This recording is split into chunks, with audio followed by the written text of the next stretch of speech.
Back in the day, the profession was not considered to be very cool, and you would see these people who are working in the restaurant, they would work because, I mean, yeah, for the sake of working, Now you see Pratik talking about Indian food and he becomes so passionate. You can see in the eyes of these people, and Hussein talks about it, Chef Manish talks about it. You can see them in their eyes that they are on a mission. They want to change. They feel that it's like racism, when you go to other country, you feel that you're not equal and then you want to change that scenario. So I think there's a bit of fire burning in everybody's heart to make it collectively.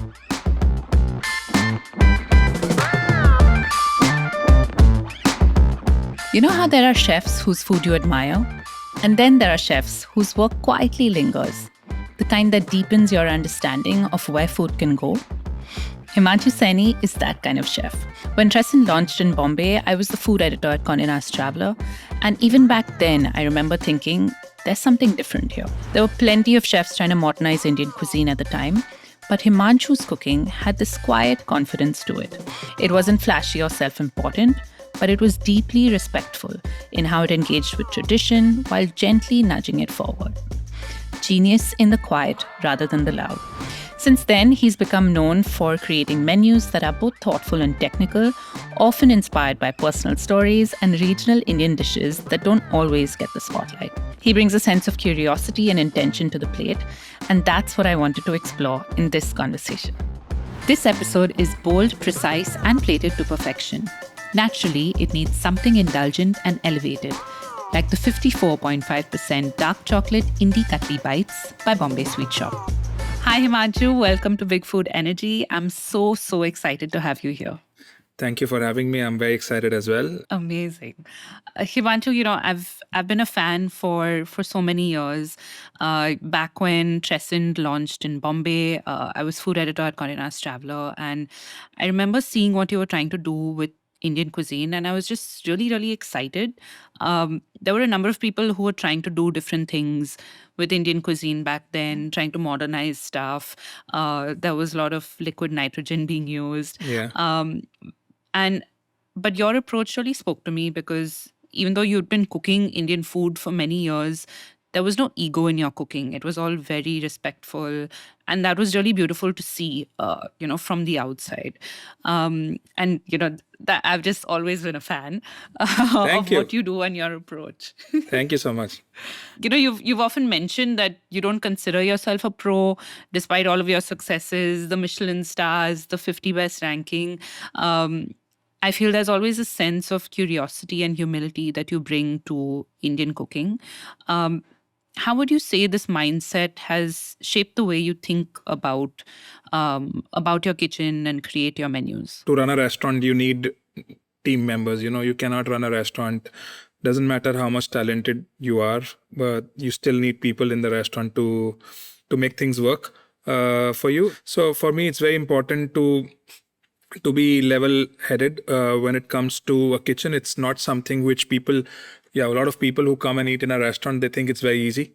It's not easy. It's very difficult to run a restaurant. It's probably easier to do a corporate job for me, but I think it involves a lot of physicality is involved in this business. A lot of mind is required. Common sense is required. So for me, it's very important that as you mentioned, there is no ego and there shouldn't be any ego when you come to your restaurant. When I come to my restaurant, I see everyone as equal. Everybody's opinion is important.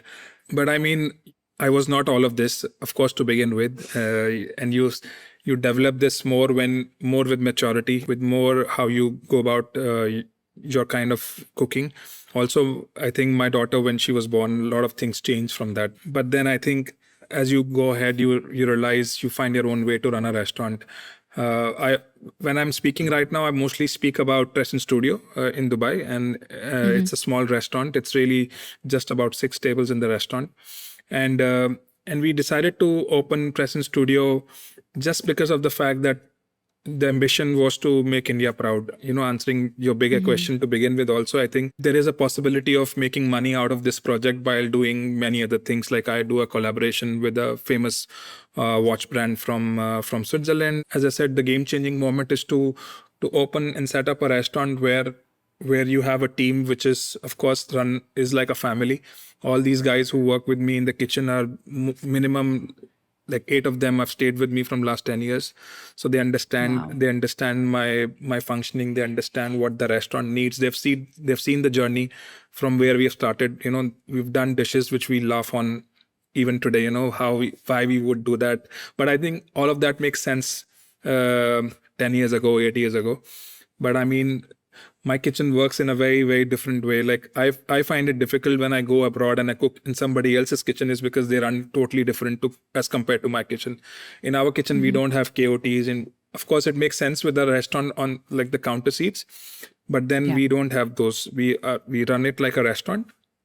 We see the What's a guest KOT? like kitchen order ticket, in the restaurant, in a big restaurant, you fire the order, then it reaches the kitchen and then the kitchen starts preparing it. You lose a lot of time and many other things in small detailings. It is a big difference, when we talk about Michelin stars or 50 best. I mean, I always believe there are none restaurants which serves bad food. It's just a personal opinion of everybody's personal palate. A lot of things, what kind of ingredients the restaurant has, what kind of staff the restaurant has, what facilities are given to them. But Himanshu, you're doing something that's quite unique. I think you're possibly the only Indian chef to be doing Indian food in India and abroad. I've been writing about this place for so long, and earlier we would talk about how Indian cuisine was not getting its due, and people only think of butter chicken and curry and that kind of thing when they talk about Indian cuisine. Yeah. But now we see pani puri on so many different fine dining menus. We're seeing people use all kinds of Indian fermentation techniques. Is this the moment we've been waiting for Indian cuisine? I'm sure it's a question you get asked a lot, but I mean, I have a really big perspective about this answer, about this question. It's just that, I agree that this is a moment which is unfolding in a really nice way. I think we've seen all of that happening with the Spanish food itself, back like 20 years ago. 10, 15 chefs collectively were making voice about Spanish cuisine. But I still feel we have a really, really long way to go. And, I have a really great example I want to quote here is recently I went to one of the restaurants somewhere in the world, and it's an Indian restaurant. And it's a popular restaurant in that city, for example. And they have like many awards and everything on their door. I mean, this restaurant was, perhaps I've dined there when I was doing the prep work because the team insisted. And it was not the kind of Indian food I would expect. It was like little disappointing. It was the onus on the guys who were working in the kitchen or in the restaurant to make it, I don't want to say it, but very disappointing. No. When I go in their kitchen, when I see the setup of the kitchen, first of all, the Chinese kitchen would have like 25 chefs in the kitchen. The Chinese kitchen was like a bigger kitchen than Indian kitchen, which I was working in. The Indian kitchen had 5 staff to work in a similarly bigger restaurant what the Chinese kitchen have. Chinese kitchen has all the equipments, all what they need. I mean, this breaks my heart, And okay, the people would not realize it, but these are the same people who would have make Indian food much more better in India. But even the hotel is not realizing that, even the bigger management, the top management think Indian restaurant to aise hi chal jayega. I feel that लोगों के दिमाग में ये है कि that Indian restaurant is already a compromised cuisine, With Indians or with Indian restaurant, people have this perception कि यहाँ पर आप manpower भी कम दे दो, यहाँ पर आप ingredients भी third category के दे दो, and then you imagine कि बहुत अच्छा खाना बनेगा. Not possible, Most of our dishes comes out good or bad depending on the ingredients what you're using. Also, the quality of water makes a big difference, So, I mean, I feel that is a narrative. If you make a compromise to begin with, then your restaurant, you're not giving justice to Indian food. You're not giving justice to your own business, your own money you're putting in. I mean, this is a bigger जागने का जरूरत है. Like I was so frustrated. It feels that, ऐसा लग रहा था कि we make so much of effort and why they are letting us down, But I'm not blaming the people who were working in that kitchen. They were super nice, but they were working with the, for example, a tandoori shrimp being prepared in the morning and then it goes in the refrigerator, and then in the night it comes back again, goes in the skewer again, goes in tandoor again, and then it is being served. And I don't blame him, because they probably, like, two guys working for like 15 hours in the day, 12 hours in the day. Yeah. In terms of spices, they would not use MDH. They would. So I mean, why you want to compromise? But do you find that this is an issue across many Indian restaurants that you dine at, that you feel like there's a bit of a compromise when it comes to Especially in what's Europe, actually being put out? especially in Europe, out of India, I feel there is, of course, you stereotype the cuisine when you go to the restaurant. You see elephant photograph, you see old forts, you see the music. So everything Yeah. you can. If I'm going to an Indian restaurant in Italy, usually I do that. I just want to see. And of course, you when see I'm the on a tablecloth with mirrors. yeah, everything you can imagine. Before going into the restaurant, I can make a sketch of this restaurant. That I know how this restaurant would look like. I know there will be only one service guy serving you the food. There will be a family of three cooking inside. I know how these restaurants, and of course, they're very humble restaurants. Family-run restaurants in these big or small cities in Europe. But then that is the perception being given to everyone about our food. It is not gourmet enough. It is not fashionable enough. We need to change that from the root itself. That will take a bigger time. So you need to have more number of chefs doing collectively in these cities to start changing perception of Indian food. Yeah, fair enough. Okay. So, chef, for many guests, especially non-Indians who are eating Indian food for the first time, there's a lot of context setting that you have to do. When people come into your restaurant, that this is what this dish is, and this is what it's supposed to be. It's based on this. It's inspired by some meal that I had in Chandni Chowk. You set a certain amount of context, and sometimes especially in the fine dining scene, there's a lot of over storytelling that happens, where the guest is waiting to eat and they're listening to the server go on and on and on for about 5-6 minutes. So how do you sort of balance that, because you have to communicate a certain amount of context before someone eats something, with just the simple experience of just feeding someone something yummy? No, I understand your point, and I totally agree. I don't like storytelling which can go out of proportions. In the restaurant, we have a bit of storytelling, but it is not a single bit personal. For me, it's the storytelling of the country. Since we are in Dubai, we get a lot of people, tourists, and you wouldn't believe the ratio of Indians with the non-Indians in the restaurant is almost 60% to 40%. 60% foreigners and 40% is Indian, which is, I think, is a good balance.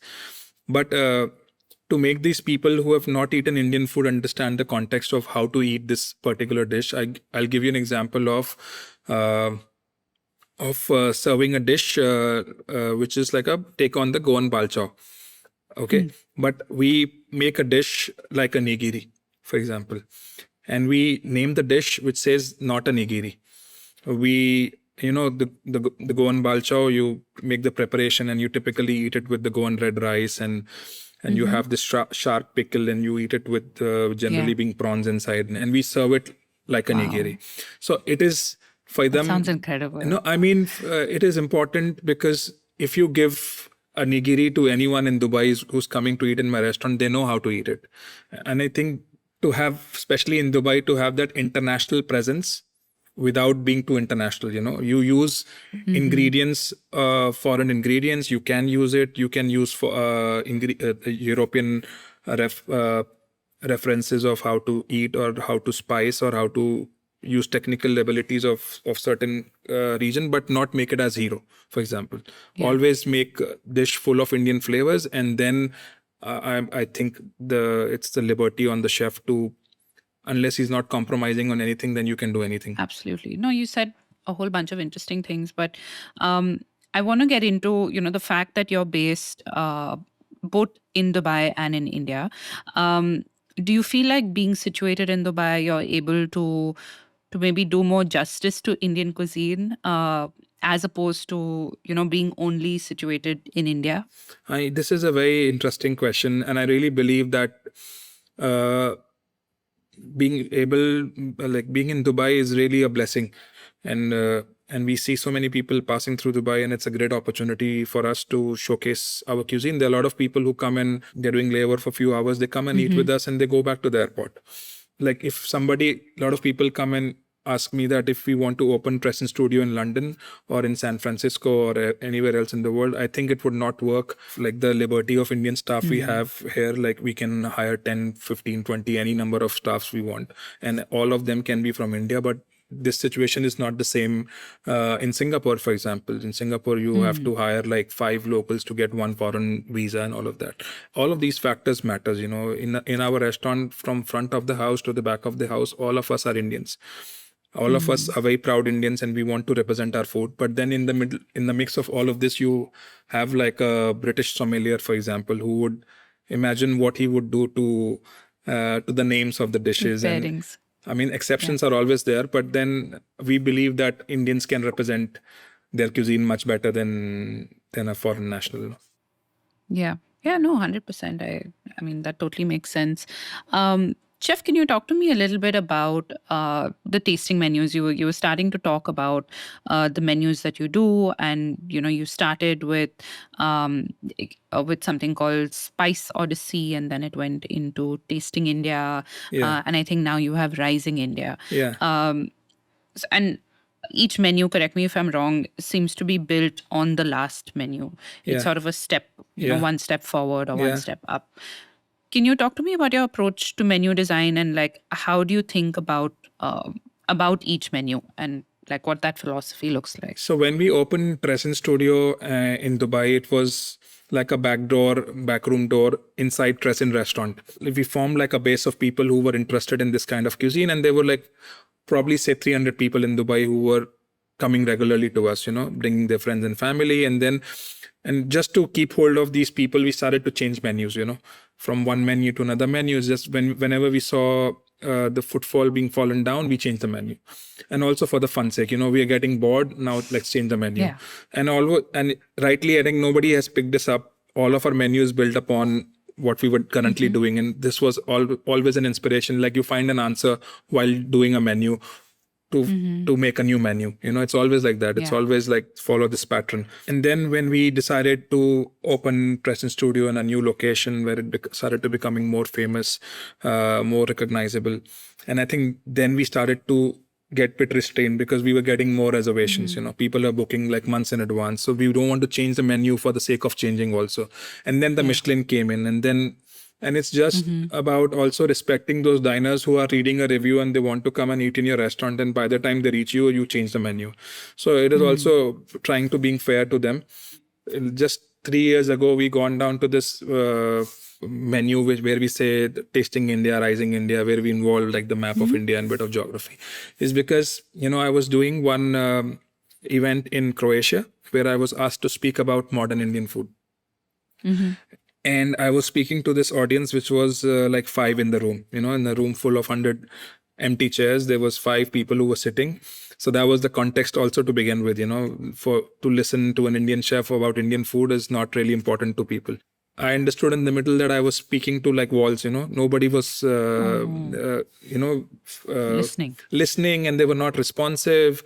And I stopped my speech, my presentation, and I just randomly asked them to name 5 Indian dishes to those 5 people in the restaurant, one by one, and they couldn't even name one. That was the moment I felt has just changed a lot to what we do in the restaurant. It is not just a part of a theater where we say, okay, we're going to serve you dishes from all around India.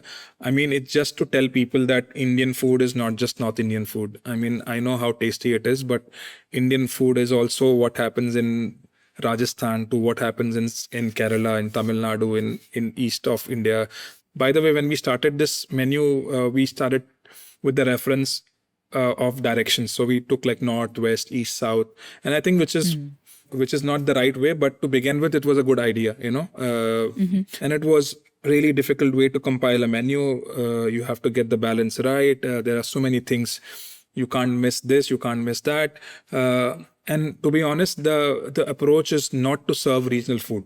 It was not the case, Of course, it can be regional wherever it can, but it is more to tell the people that these are also the regions where these dishes can come from, why a lot of South Indian dishes has coconut, because the geography is like that, why there is so much of tamarind, so much of vinegar being used, why chilies are used in Rajasthan. But I mean, I feel responsible that even after the experience, if a guest learns 1% about my country, I think that is my victory, He will go back and understand more. We give like the menu in the end, which is like quite a descriptive menu. It's like a booklet itself, even though we keep the description very apt and short and crisp, but then also a reflection for them to see later on, if they're interested. I mean, you have to come to Dubai soon to experience. I think it'll be amazing. The newest iteration, absolutely. Yes. So, Himanshu, when I remember some years ago, we were speaking for an interview I was doing for Condé Nast Traveler, and you were telling me about your very famous khichdi dish. Yeah. And how that idea was sort of sparked by looking at this mirror. Yeah. And that dish sort of went on to become, like viral on Instagram. It became the calling card for Trésind. Yeah. Could you talk to me a little bit about that dish?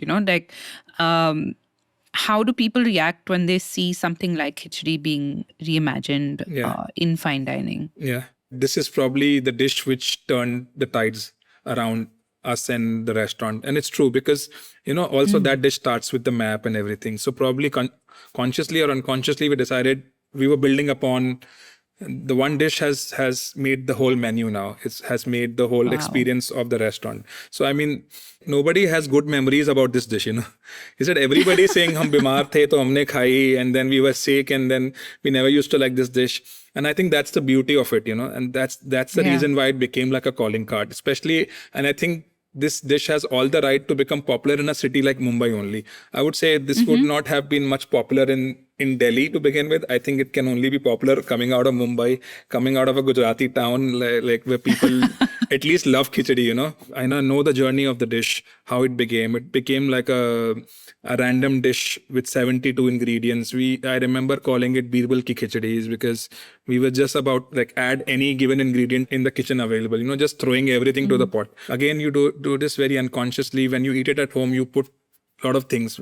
At least when I eat khichdi, I find jo bhi milta hai tasty around like in the vicinity of the kitchen, you try to add it to the bowl. By the way, the dish started from Dubai. It was in Trèsind Studio first menu. So in Trèsind Studio, we didn't used to take it on the trolley to the guest. Rather than we used to do it like a community course. All the guests used to come to this kitchen counter.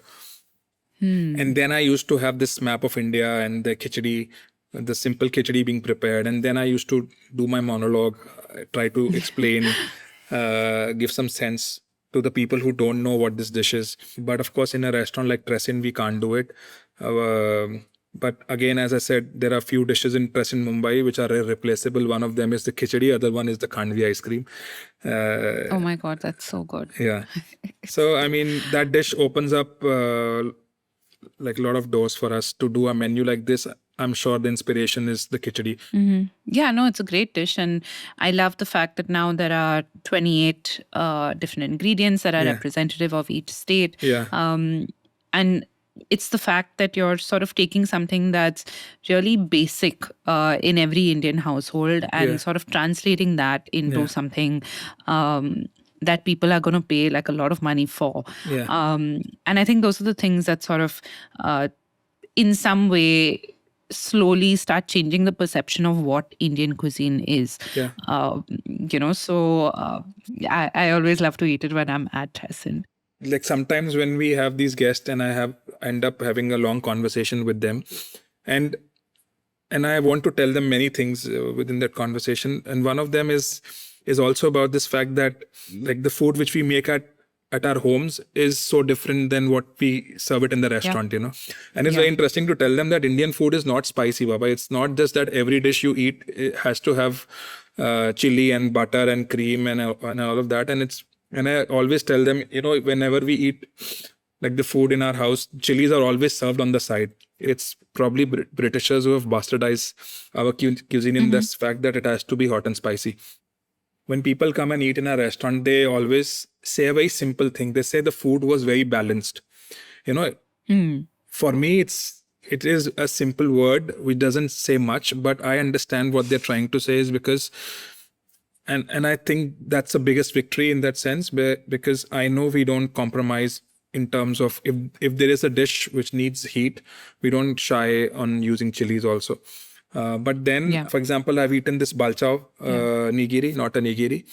And for me, the heat from this dish shouldn't carry to the next course. Because if it's carrying to the next course, then my next course flavors are getting disturbed, for example. Maybe my next course is from Rajasthan Thar, or maybe my next course is from South India, delicate course.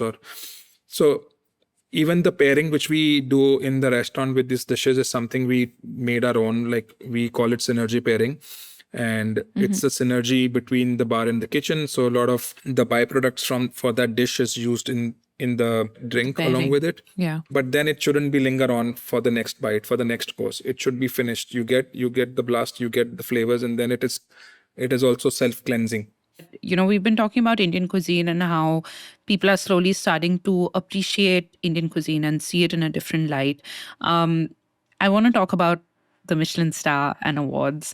For years, of course, Michelin recognition has leaned towards French, Japanese, European fine dining.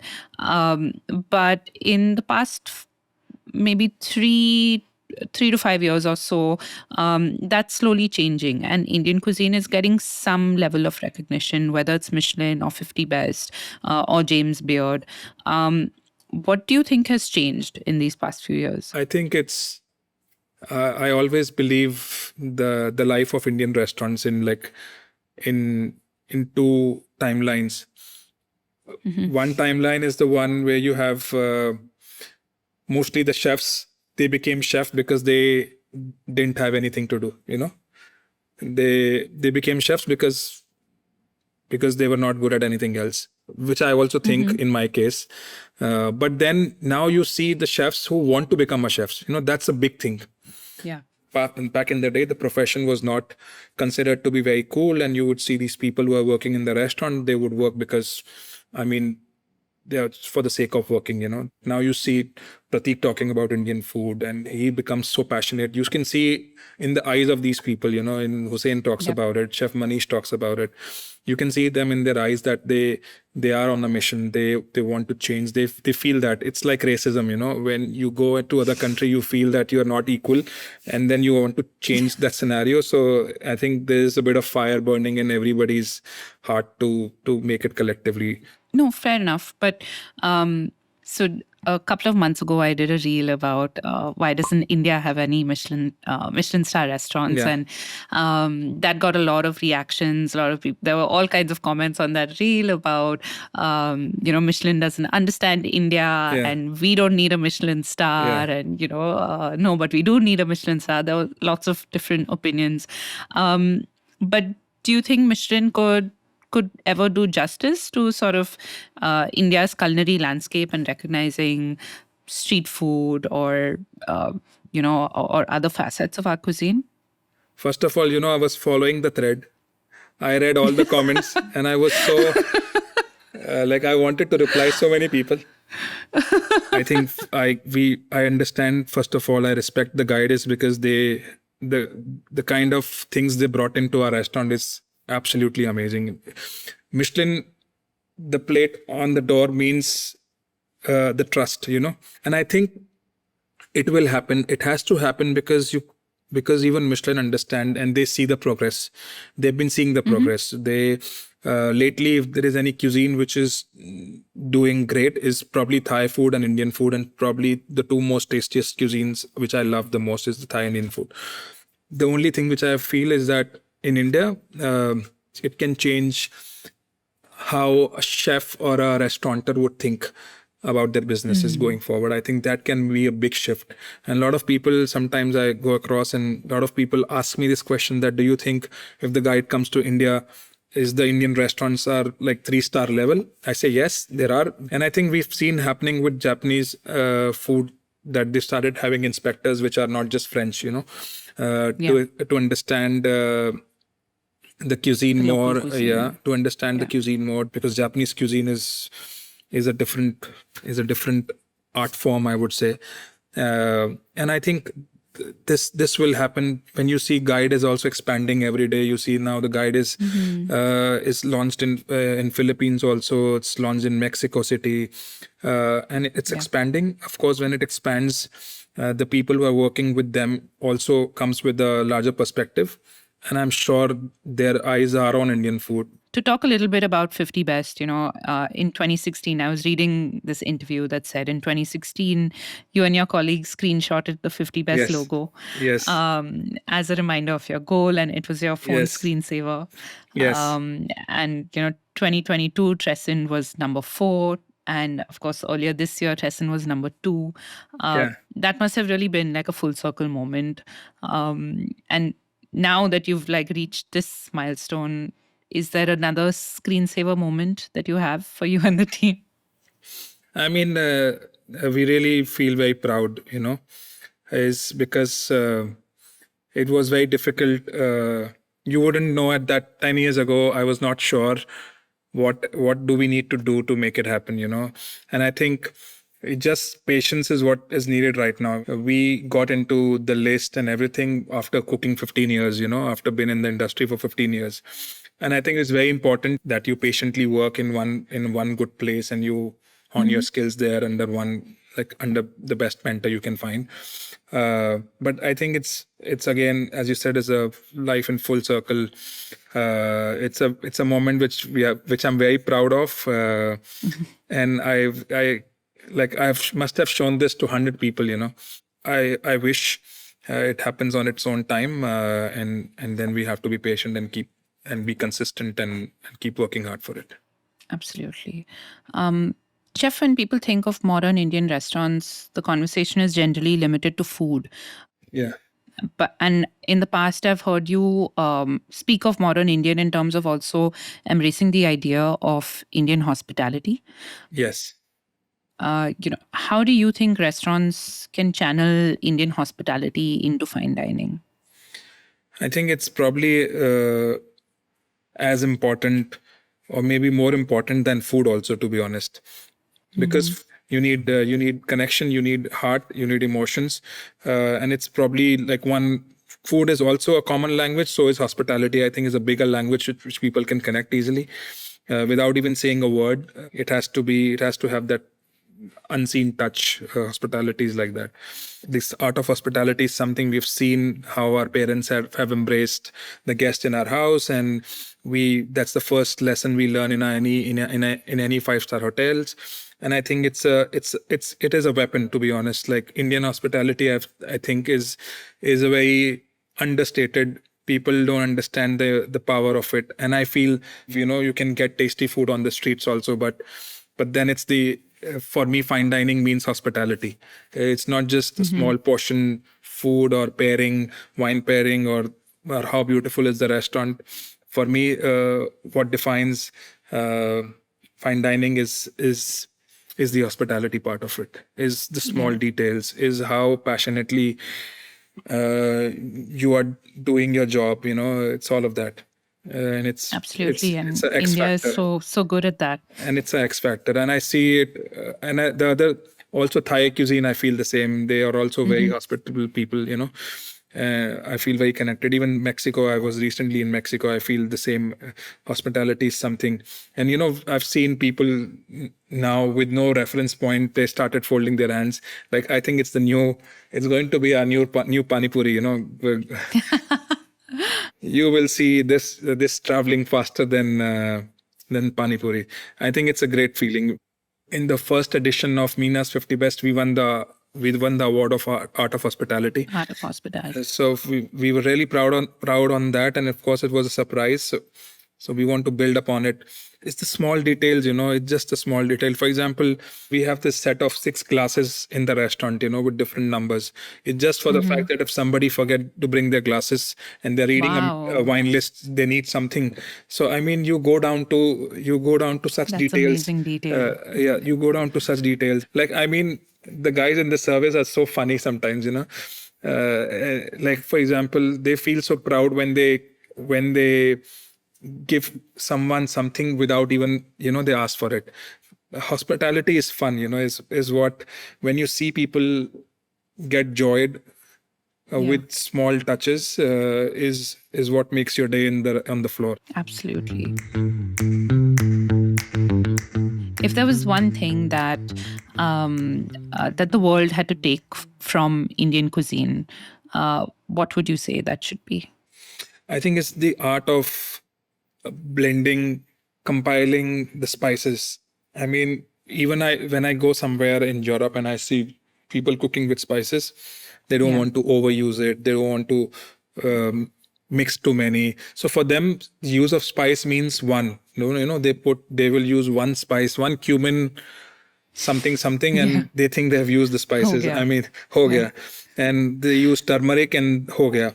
I mean, I see, for example, I was making this chutney at some place, and it was like a very quick preparation.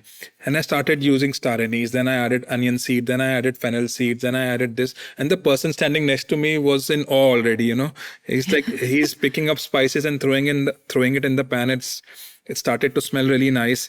And I mean, we in the world can only do this with so much of ease, is to understand the spices, how to mix them, how to make your own, for example, your own blend. That's our superpower. That's a superpower, for example, the use of caviar and use of truffles and all of those ingredients are okay. But then find a way to use it with spice, for example, make it interesting. Why not? In one of our dishes in the menu, it's very cool. We eventually was out of like a trial kitchen only. We made a achar out of black truffle. Wow. And black truffles anyways is not as fragrant as white truffles, and white truffles are always expensive and in season. So, I mean, I think this is probably, I want to see more. Even if you are using an ingredient which is not part of India, why don't you use and make it Indian, Indian. And I'm not doing a brine pickle and the pickle with herbs. I'm making proper achar. Yeah. So, I mean, you use sesame oil, you use all of that, and I mean, this is the kind of stuff which I like to see. Pickling is also, I think, is our strength. The kind of pickles coming out of India is so complex, is so amazing, is more than amazing, than brine pickles of herbs and few spices. Yes. Not many. Absolutely. Thank you so much. This Thank you has so truly much. been amazing, and it's really been wonderful to speak to you about Indian cuisine and sort of the evolution of it. We come back on. We promise another podcast. The day we'll get 3.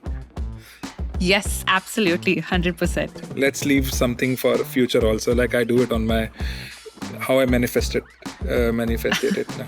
The next screenshot. Absolutely. Yes, the next screenshot. Thank you so much, Himanshu. This has been fantastic. Thank you so much.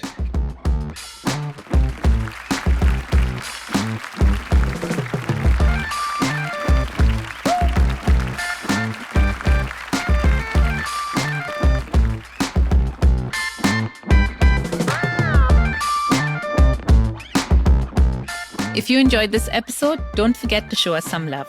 Hit like, drop a comment, and scribble it in chutney. We're on YouTube, Spotify, and wherever food memories live. And tell us, which dish from your childhood lives rent-free in your head?